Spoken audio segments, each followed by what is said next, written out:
stage.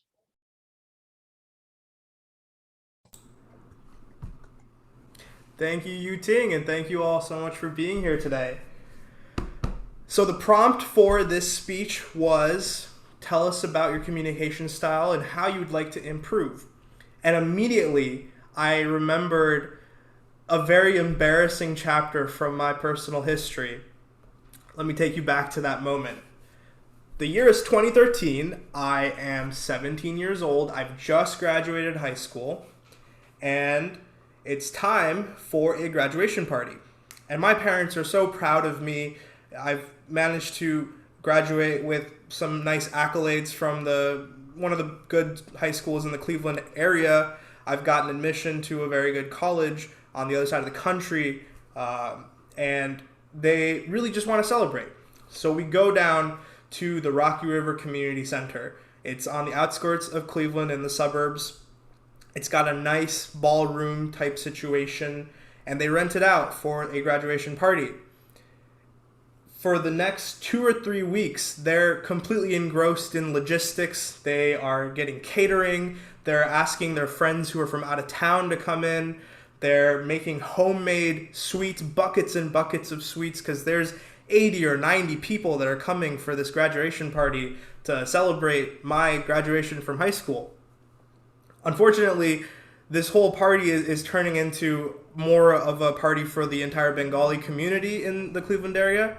And so we can't invite my high school friends, apparently, because they're not part of that community, and this is more for us, the Indian people. At least that's how it was framed to me. But still, I decided to make the most of it. It's a party in my honor, right?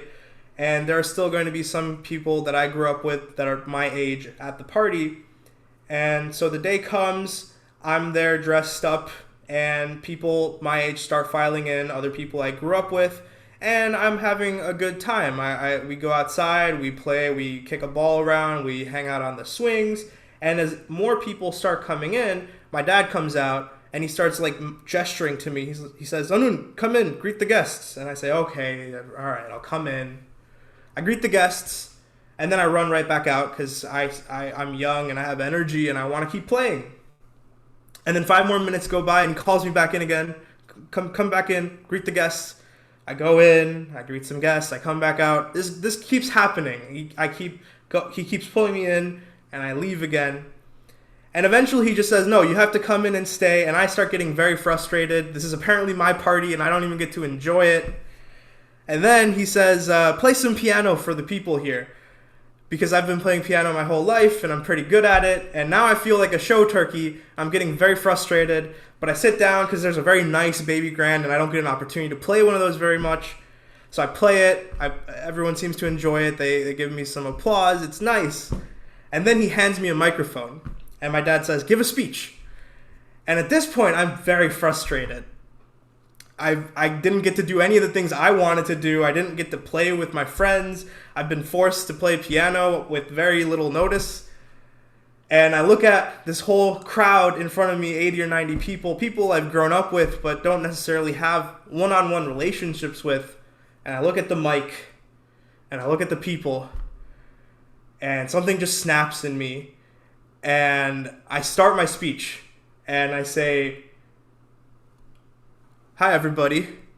I'm going to say some words, and I'd like you all to listen." And immediately people start to quiet down because the graduation boy is speaking, and also this is a very weird way to start a speech. And I know that. And I start talking, and honestly, I don't remember much of what I said. But it was one of those situations where you keep talking until you say something that you know has gone a little too far. Because I remember 1 or 2 minutes in, what I end up saying is, "I don't know a lot of you. I don't think a lot of us have gotten to know each other. But hey, you're here for the free food, so that's great." And Ola has put up a wow emoji because, yeah, that's not a really nice thing to say. There are people here who've known my parents for decades, and they do not deserve to be talked to this way.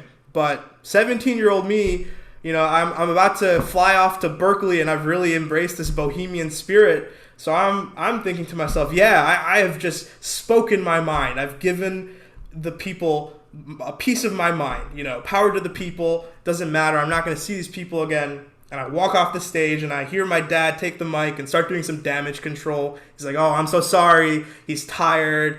None of his high school friends could make it. I hope you all, enjoy the food."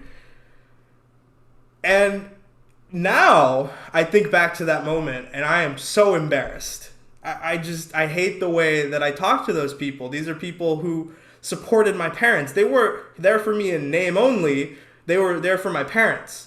And they didn't need to hear this young kid get up in front of everybody and just say some very rude things. That was uncalled for. And I know that now. And I know that because I spent the last decade growing. I went to college. I got a job. I've been in the professional world. And I learned a lot of things about communication. Firstly, I learned that people don't remember what you say to them. People really don't. I don't remember what I said. But they remember how you make them feel. And that's been a huge lesson for me. The way I learned this is because I went to college with people whose opinions I respected, and I realized none of them remembered when I could spit like 20 facts off the top of my head, but they remembered that I made them feel inferior, or they remembered that I supported them when they were feeling bad. So what you say doesn't matter, but how you say it matters. The other thing I realized is even in a public speaking context, you have to exercise empathy. You can't be rude like that. You have to really consider what other people are going to react to. Even when I am working on small teams, I now have this habit of really being thoughtful and kind with critiques or conveying information. And exercising empathy has become this cornerstone of how I approach everything now. And at the end of the day, now I've grown. I'm still embarrassed by what I said 10 years ago. But now I know that if I do another graduation party when I finish my PhD, for example, I would say something completely different. I would say, "Thank you all so much for coming. I really appreciate your support. Please enjoy the food. Thank you very much."